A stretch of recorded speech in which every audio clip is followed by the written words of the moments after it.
Bonjour à tous sur FactFrame. Aujourd'hui, nous analysons deux événements qui mettent en lumière la complexité des relations internationales et des institutions nationales. La sécurisation du détroit d'Ormuz, impliquant les États-Unis et l'Iran, un point névralgique de l'économie mondiale. La décision de la Cour suprême américaine de bloquer certaines modifications liées au vaccin, illustrant la tension entre pouvoir exécutif et institutions judiciaires. Ces deux événements sont des illustrations parfaites des limites du pouvoir politique, de la gestion de la crise dans le système complexe et des impacts directs sur l'économie et la société. Avant chaque passage, nous expliquerons une ou plusieurs expressions françaises académiques avec un exemple pour vous aider à enrichir votre vocabulaire. Le détroit d'Ormuz est une voie maritime stratégique liant le golfe Persique à l'océan Indien. Historiquement, cette zone a toujours été l'objet d'un jeu géopolitique majeur. Depuis le IIe siècle, le pétrole extrait dans le pays du Golfe, Arabie Saoudite, Iran, Émirats, a alimenté l'économie mondiale, faisant de cette zone un pivot énergétique. Les interventions étrangères, qu'elles soient britanniques dans les années 1920 ou américaines après 1970, ont toujours eu pour objectif de sécuriser la circulation des hydrocarbures. Je vous explique expression utile. Point névralgique, ce signifie un lieu central et stratégique. Un point névralgique est un espace géographique clé, souvent limité ou étroit, dont le contrôle influence fortement la circulation de biens, des personnes, des ressources et des informations. Par exemple, le détroit d'Ormuz, passage vital pour le pétrole mondial. Enjeu stratégique, cette expression signifie une importance pour les décisions politiques et militaires, un enjeu stratégique et un objectif majeur dont la maîtrise ou la gestion influence les décisions d'un État et d'une organisation sur le plan politique, économique, militaire ou technologique. Il constitue une priorité nationale ou internationale pouvant motiver alliances, conflits ou investissements massifs. Par exemple, la défense des routes maritimes est essentielle pour le commerce et la production militaire. Pour comprendre les tensions actuelles, il faut revenir au siècle dernier, la chute de l'Empire ottoman, la création de frontières artificielles et l'instauration d'États modernes sans tenir compte de réalités ethniques et religieuses. Ces décisions ont créé des zones de conflits latents exacerbées par la rivalité entre unis et chiites, par la montée de mouvements nationalistes et religieux.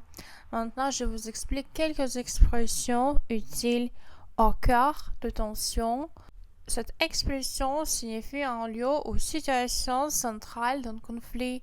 Être au cœur de tension signifie se trouve dans une zone, une situation où les oppositions, conflits ou rivalités sont particulièrement fortes.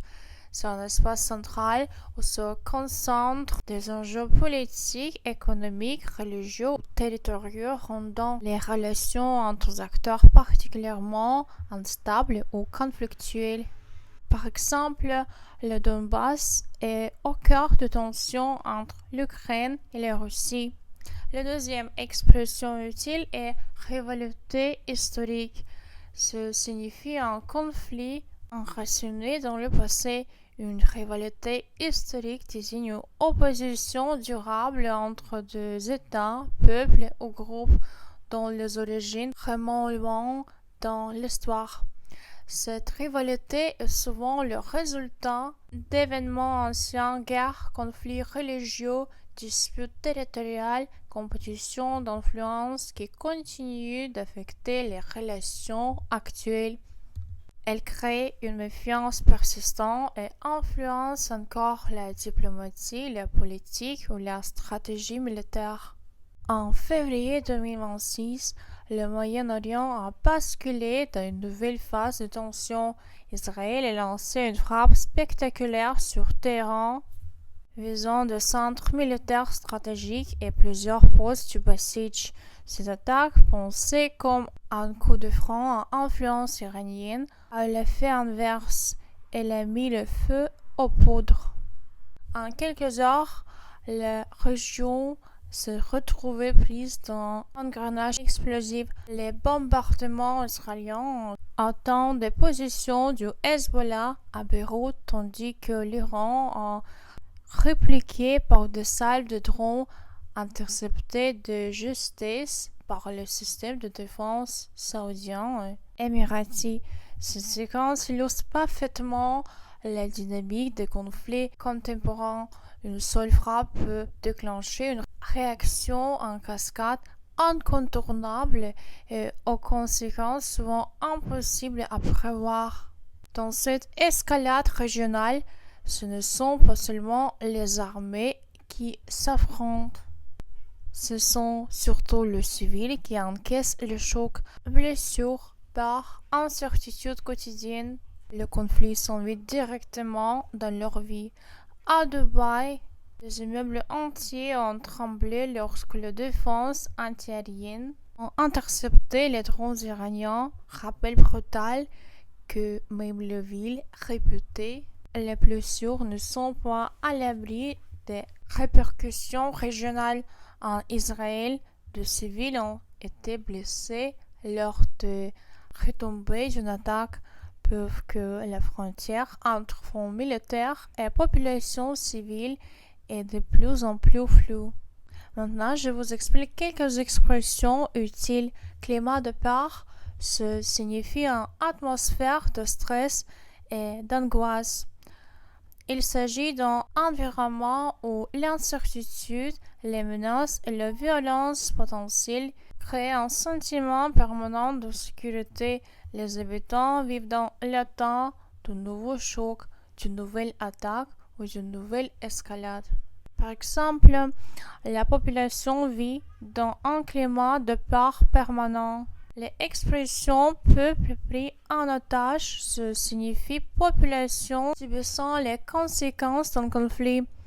Cette expression décrit une population qui, sans être actrice du conflit, en paie le prix fort. Elle se retrouve coincée entre les actions militaires, les représailles et les décisions politiques sans avoir la possibilité d'influencer le cours des événements. Par exemple, les civils sont souvent pris en otage dans les conflits armés.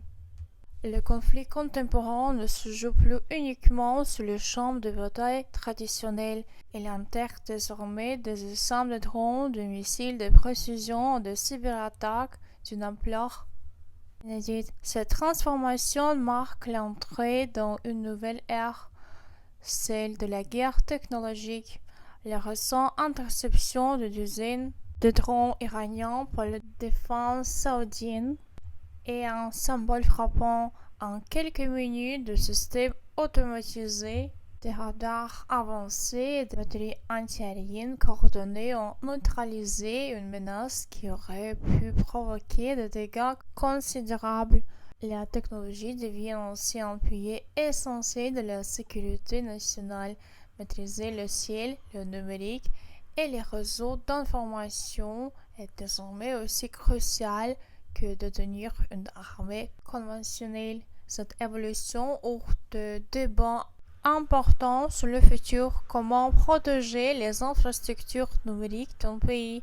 Comment garantir une souveraineté technologique face aux puissances émergentes? Le champ de bataille s'attend désormais des airs aux lignes de code. Les tensions dans le détroit d'Ormuz provoquent une volatilité des marchés énergétiques, tandis que la décision de SCOTUS impacte la confiance dans la santé publique. Cet événement montre que la politique et l'économie sont profondément interconnectées. Selon vous, quelle stratégie diplomatique, technologique ou judiciaire serait le plus efficace pour limiter le conflit et protéger les populations civiles? Si vous voulez comprendre la crise mondiale dans toutes les complexités, apprendre les expressions françaises académiques et journalistiques et rester informé de manière intelligente et engageante, alors sur FactFrame de maintenant et rejoignez notre communauté d'analystes et de curieux. Nous vous promettons des analyses approfondies, des histoires captivantes et des explications claires pour chaque terme complexe que vous rencontrez dans l'actualité. À très bientôt.